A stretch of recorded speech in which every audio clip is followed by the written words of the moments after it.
Hey guys, so the Arcadion Savage raids have been out for a little bit over 24 hours now, and I figured let's dive into the numbers and see what jobs are pulling ahead of the others, and which jobs might need a little bit of love. Before we get into the numbers specifically, I do want to point out something very early on, is that some of these jobs, namely Black Mage for the Force Fight as an example, have very low numbers, and so drawing any statistical conclusions is a little rough, especially because that Black Mage player is likely exceedingly confident with the job, and I don't think is something that represents like the average Black Mage player that would go into the content. In terms of video structure, we're going to be taking all of our numbers from FF logs, and I have condensed everything down into a little bit of a collage where you're going to be getting the total damage numbers there, and then you're going to be looking at specifically the numbers I just put above like the tanks and healers because there's just a giant rift there, and I'm like, perfect, splat.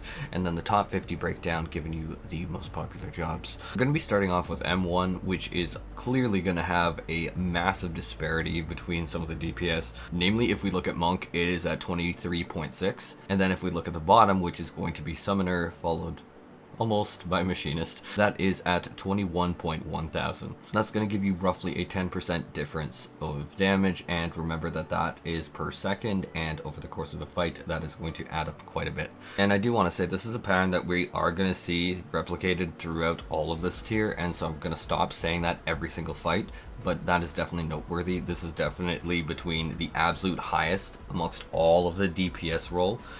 That is going to be quite a difference between the absolute highest and absolute lowest. And in this instance, while I have not heard too much about too pinchy of a DPS check through the tier, which I think should relieve everyone, like we're not having a P8S situation here, I do think that there is merit in having concern if your DPS spread is Red Mage, Dancer, Machinist, Summoner, and maybe a Ninja. Although Ninja is definitely doing good, it is definitely the lowest of the melee DPS by like a little bit.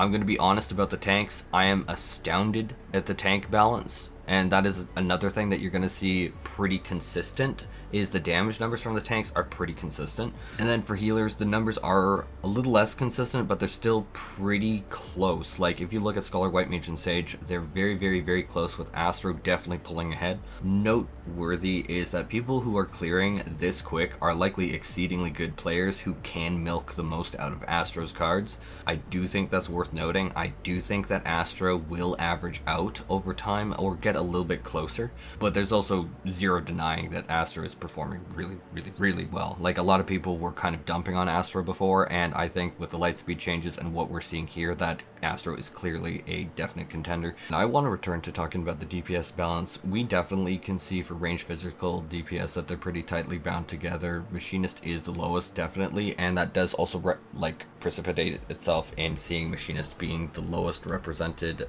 in the top 50 breakdown if you look at the bottom of my collage. However, the numbers aren't staggeringly different. You really see the same thing where Monk versus Ninja, roughly 600 DPS difference. Is that going to represent itself and precipitate itself in your group not clearing the tier? Highly doubt it. But if we're looking at magical range DPS, this is where things do get spicy. And I do think that some people are talking about a range tax, and that's why Summoner's numbers are intentionally so much lower.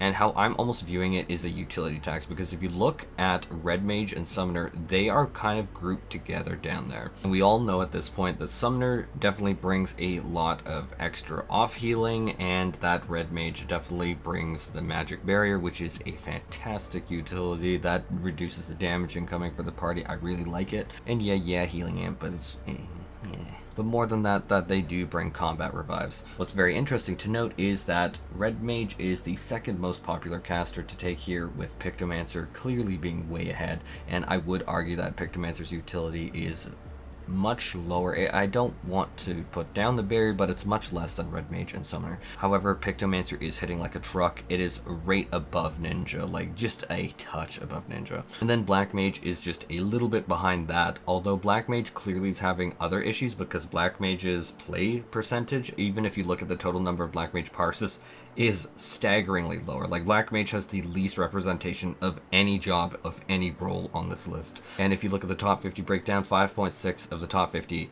played Black Mage, and so that is definitely concerning. So it's clearly not just a numbers thing. But if you look at Black Mage and Pictomancer and then compare it to Red Mage, basically you're making a trade-off of roughly 1.5, 1.6 thousand DPS in order to get that extra utility, and Red Mage is definitely significantly more popular than Black Mage. Now, I'm not going to spend too much time on it, but I do want to bring up the healing numbers because I do think this is important, especially for tanks, because it can really be thought of as, hey, TBN, Blackest Night barrier is going to be important for Dark Knight's mitigation, and then how does it stack up to Warrior, which is clearly not a surprise. Warrior is so far ahead. Paladin is also providing a significant amount of healing, and then Gunbreaker is clearly doing some more than Dark Knight. Dark Knight is definitely trailing behind, although it is always important, and this is going to deserve and warrant its own video, that the amount of mitigations does not necessarily equal HPS here. However, it's a good gauge to indicate why Warrior is probably much more popular. And then obviously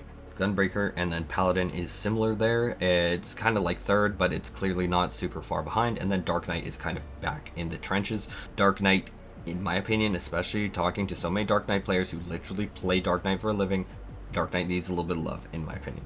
Now, if we look at the healers, barrier healers being on top is something that sometimes people exclaim to me. This is not a surprise to me. Barrier healers are absolutely doing great as always. But if we're looking at the healer spread, in spite of Astro's numbers being a little bit higher in the damage department and a little bit lower in the HPS, Astro is absolutely blasting in the top 50 breakdown alongside Scholar. Like, White Mage is definitely the furthest behind. Does that mean that White Mage is not a competent healer? No, however, it means that White Mage might need a little bit of looking at, but we're going to deep dive that in a different video. For the rest of this video, we are going to see very similar trends, and I'm going to try and repeat myself as little as possible. For Honeybee Lovely, something that absolutely shocked me though was the difference between Machinist, which is again a physical ranged, so fully mobile job, versus Viper, which is going to be the top dog, melee DPS, highest DPS of all the DPS category, is a staggering 2.5 thousand DPS per second, which clearly Machinists are still getting clears. There's clearly 207 here,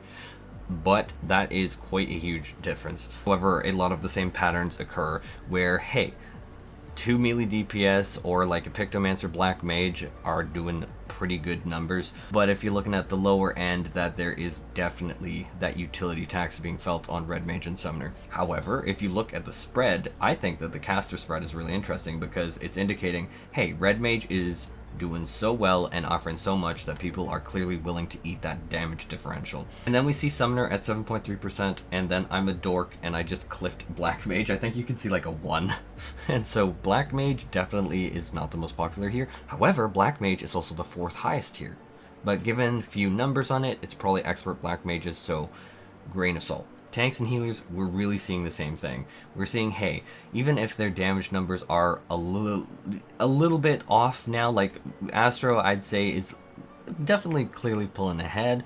I'd say that the Astro and Scholar are still dominating. But I do want to say, if you look at like the numbers, you see Astro does have 463 here, and then White Mage is 327. White Mage is clearly still competent, still very capable of doing this fight. And I should also say, clearly the same with Dark Knight. Like, we are seeing for Dark Knight, there is clearly 245 people that got through with Dark Knight. I still think that all jobs are able to clear. And then super duper quickly, I wanted to talk about healing here only because Astro is also pulling ahead of White Mage in the healing department here. And now seeing both damage and healing where Astro is doing better than White Mage, I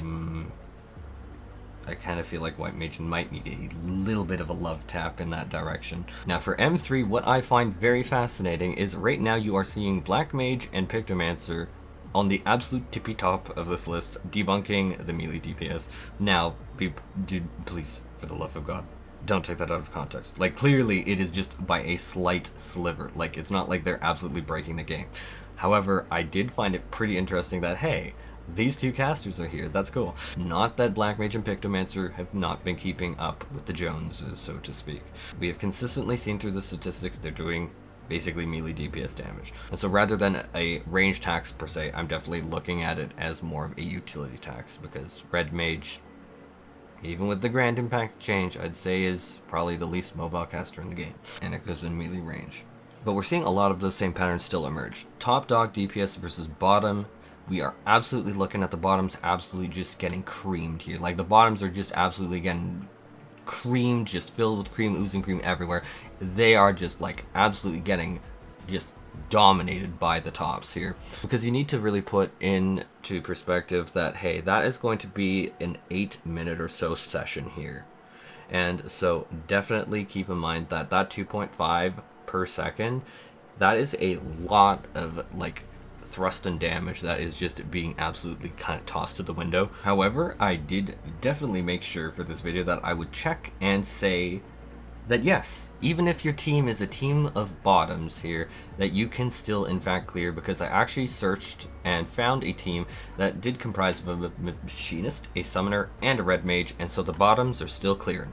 So do not worry about composition. We're maybe getting ahead of my final point of this video, which is play what the hell you want to play. But we are still looking at the bottoms there, and they are still clear. And hey, they even have a Dark Knight there, yo. Ooh, the combos are gonna be spicy. And now finally for Brony Super Mega Deluxe, we are looking at following similar trends here. Like if you guessed, hey, is Machinist the biggest bottom? Yes, in fact, Machinist is the biggest bottom by quite a large margin, by 3,000 DPS here. We're looking at 25,000 DPS at Dragoon, all the way down to 22 for Machinist. Definitely the most painful of them all, I'm gonna say that. However, we can definitely see Machinist still is being represented. It is still day one clearing this fight. So I see no reason to exclude a Machinist from your party. PF leaders, I see what you have done last tiers. No, it didn't personally impact my Scholar ass. However, can we please not do a Machinist lock, for the love of God? Now we get into a little bit of interesting things. Like, I know I said it early in the video, but Black Mage has one single parse. This player is not your average Black Mage.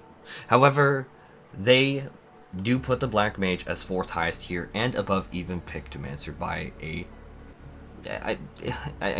fairly sizable, but also like kind of margin. Like, it's really being piloted by someone who's skilled, and so I do expect this number to come down a bit. We are definitely seeing Summoner and the Red Mage trailing behind by quite a decent margin at this point. Now, this is just an interesting point, but if we look down there at like the total numbers, I am actually really impressed to see that Bard is represented so highly. Just because kind of going into this, I was expecting Dancer to just completely dwarf like even the Bard, just because historically Bard has maybe not necessarily been the most beloved of the ranged physical.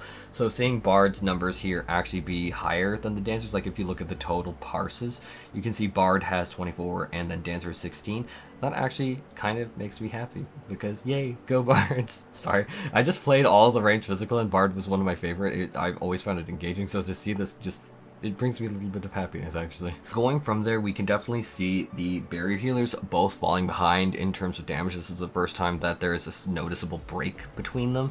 Like, Astro is clearly 1,000 DPS higher than either of the barrier healers, and then White Mage is still pulling a little bit behind Astro, but it's still pulling ahead of two barrier healers. Not the video for it, but I'm sure that a deeper breakdown would look at the requirement of more barriers, especially this early, being literally day one progression where we don't have the gear, requiring more mitigations to be provided to the party, likely in the form of GCD on GCD barriers. However, there is no denying that White Mage is absolutely still last, and actually there's more Dark Knights being played than White Mages. Ugh.